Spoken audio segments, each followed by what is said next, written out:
You know, when we think about the first British colonies in America, it's easy to picture them all as kind of the same, right? Like they were all cut from the same cloth. But that's a huge myth. The truth is, they were more like four completely different worlds, each shaped by everything from the dirt under their feet to the dreams in their hearts. So that really gets us to the big question we're tackling here. Were all these colonies created equal? And the short answer is, not even close. Their reasons for existing, their economies, their whole societies were so different from each other, it's almost like they were different countries right from the start. All right, so here's the game plan.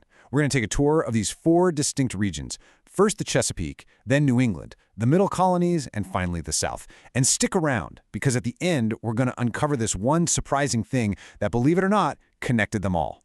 First stop, the Chesapeake region. I want you to picture hot, humid, fertile land. This was a world driven by one thing and one thing only: making money. It was a society built on a single cash crop, and that obsession with profit shaped every single thing about it. It all kicked off with Jamestown in 1607.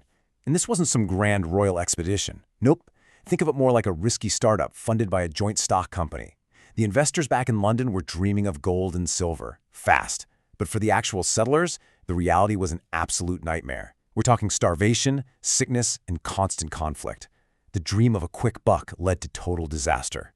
The whole Jamestown experiment was hanging by a thread. And then, in 1612, this guy John Rolfe figures out how to grow a type of tobacco that people in England just went crazy for. And just like that, Jamestown found its gold. It wasn't yellow and shiny, it was green and leafy, and it completely saved the colony. But that tobacco boom created a huge problem. It's incredibly labor-intensive. So at first, they brought over poor folks from England as indentured servants. But more tobacco fields meant taking more land, which of course led to more conflict. Well, by 1676, this whole powder keg exploded in something called Bacon's Rebellion. The rich landowners were absolutely terrified of these armed, angry, poor white men, and their solution was a cold, calculated, and horrifying decision: find a labor force that they could control completely and permanently. And that was the fateful pivot towards a society built on the backs of enslaved Africans. Okay, let's just completely switch gears. We're heading way north now, to New England. And this place couldn't be more different. The driving force here wasn't getting rich quick. It was about building a community, a stable society based on shared religious beliefs. And this chart just lays it out perfectly. Down in the Chesapeake, you had mostly single guys trying to make a fortune and get out. But New England, people came over as families. They were literally putting down roots. They weren't looking for a single cash crop. They were building towns and small farms and creating a mixed economy of agriculture and trade. It was a totally different mindset. Now here's something you might not know about the Pilgrims. We always hear that they came for religious freedom, right? But the thing is, they already had that in Holland, where they lived before sailing to America. A huge reason they left Holland was actually economic. They were farmers, and they were really struggling to make a living in a more urban place. So yeah, faith was a huge part of it, but coming to America was also very much a business decision for their families. All right, we've seen a world of profit and a world of faith. Now let's go to our third world, the Middle Colonies.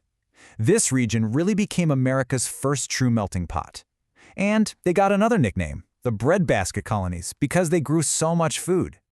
Their whole economy was built on grain: wheat, corn, you name it.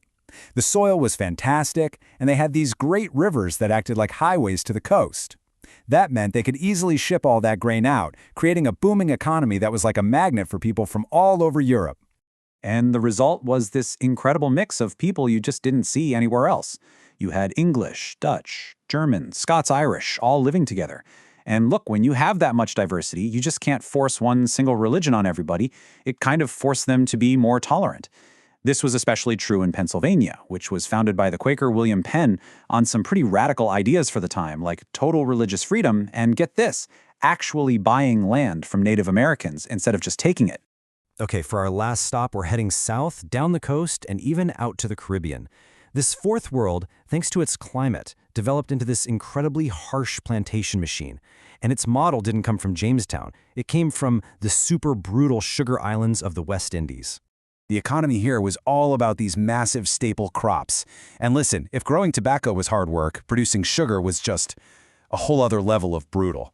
It was a relentless, dangerous, 24/7 process that literally consumed human lives. It demanded a massive, constant workforce. And this incredible demand for labor just completely transformed these societies. Just look at this number. By the 1660s, on an island like Barbados, enslaved Africans weren't just a part of the workforce, they were the overwhelming majority of the entire population. It was a society completely remade by the economics of sugar and slavery. So, to control a population that now dwarfed them, the wealthy planter elites created these incredibly harsh legal systems called slave codes. These weren't just rules, they were laws designed to strip enslaved people of every last bit of their humanity, legally defining them as property, as chattel, the same as a piece of livestock. And this entire brutal system was basically copy-pasted onto the mainland when planters from Barbados came and settled South Carolina. So, there you have it, 4 totally different worlds. One built on tobacco, one on faith, one on grain, and one on sugar. You couldn't find 4 more different societies. But, and here's the twist, they all shared one surprising political feature that would end up being one of the most important things about them. And that connection comes down to a fancy term, salutary neglect. Look, England was thousands of miles away across a giant ocean. Trying to micromanage the colonies was pretty much impossible. So, for a long time, their unofficial policy was to just kind of leave them alone. As long as the money kept flowing, Britain didn't pay too much attention to the day-to-day details. And what happens when you're left alone? Well, you have to figure out how to run things yourself. And that's exactly what they did. In Virginia, you get the House of Burgesses. In New England, you get town meetings. In the middle and southern colonies, you get these representative assemblies. In all of these very different places, they got a real taste for self-government. It was this accidental, shared experience, born out of being ignored, that planted the first seeds of a common American identity. So, let's just pull it all together for a second. This table really gives you that final snapshot. 4 worlds with totally different economies, totally different social structures, and totally different labor systems. Each one carved its own unique path. So the big takeaway here is this. We've got to throw out that simple, single image of how America started. Its origins weren't monolithic at all. They were a messy, complicated, and often contradictory mix of different people, different economies, and different societies. And understanding these separate foundations is absolutely key to understanding the country that would eventually emerge. Which leaves us with one last big question to chew on. How much do you think the original DNAs of these 4 regions, one shaped by the mad dash for profit, another by religious community, a third by diversity and trade, and a fourth by a brutal plantation system, how much do those founding codes still echo in the America we see all around us today?